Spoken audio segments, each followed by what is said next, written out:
आजकै दिनमा 3टा हत्यारालाई कारबाही गर जसले 78 जना भाइ बहिनीलाई मारे। ओपन च्यालेन्ज भयो बालेन्सा, ओपन च्यालेन्ज भयो सुशीला कार्के। सक्नुहुन्छ भने अझै अन्तरिम संहिता लेखन प्रक्रिया सुरु गर्नुस्। तपाई पनि कानुनबाट आएको प्रधानमन्त्री हैन, धारा मिचेर आएको हो। जसरी 62-63 मा अन्तरिम संविधान लेखियो त्यसैगरी अहिले पनि अन्तरिम संविधान लेखियोस् र जुन फागुन 21 भनिएको छ त्यसलाई प्रतिनिधि भनौँ न संविधान सभाको चुनाव तरिकाले पास गरौँला, प्रदेश सभा राष्ट्रिय सभा खारेज गरौँला, प्रत्यक्ष कार्यकारी ल्याउनुला।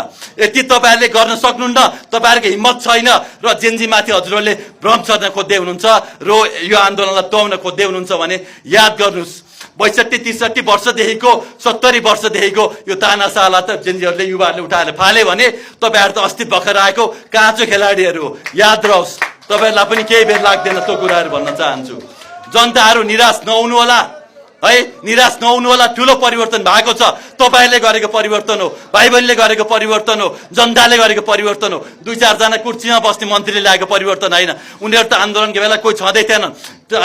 मेयर साहब काठमाडौँको कोठामा बसेर ल्याएको परिवर्तन हैन, सारा नेपाली जुटेर ल्याएको परिवर्तन हो। म मात्र जान्ने छु, म मात्र सुन्ने छु भन्ने लाग्छ भने आउनुस् ओपन च्यालेन्ज। देश कसरी बनाउनु पर्छ, देशको कसरी के छ, के गर्नुपर्छ तपाईसँग बसेर डिबेट गर्न र ओपन च्यालेन्ज गर्न तयार छु। तपाईका भरौटेहरू सबैलाई लाएर र अहिले हाम्रो हर्क दाइरा हाम्रो ट्रोल बनाउने काम गर्नुभएको छ। हुन तपाईले जान्ने के हो र? अरूको बिल्ला हान्ने, अरूको उ गर्ने, आफ्नो मिडिया म्यानिपुलेसन गर्ने। सिस्टोल उस्तै छ, बागमती विष्णुमती रुद्रमती उस्तै छ, काठमाडौँ उस्तै छ। तोप्पो फेरिएको छैन, सिर्फ रुटिन अफ नेपाल भनेर 2-4 ट्रलका पेजमा मात्र फेरिएको छ। यहीबाट मैले जानकारी दिन चाहन्छु। याद रहोस्, सबै कुरा थाहा छ हामीलाई। तपाईहरु सँगै बसेको सँगै हुर्केको मान्छे हो।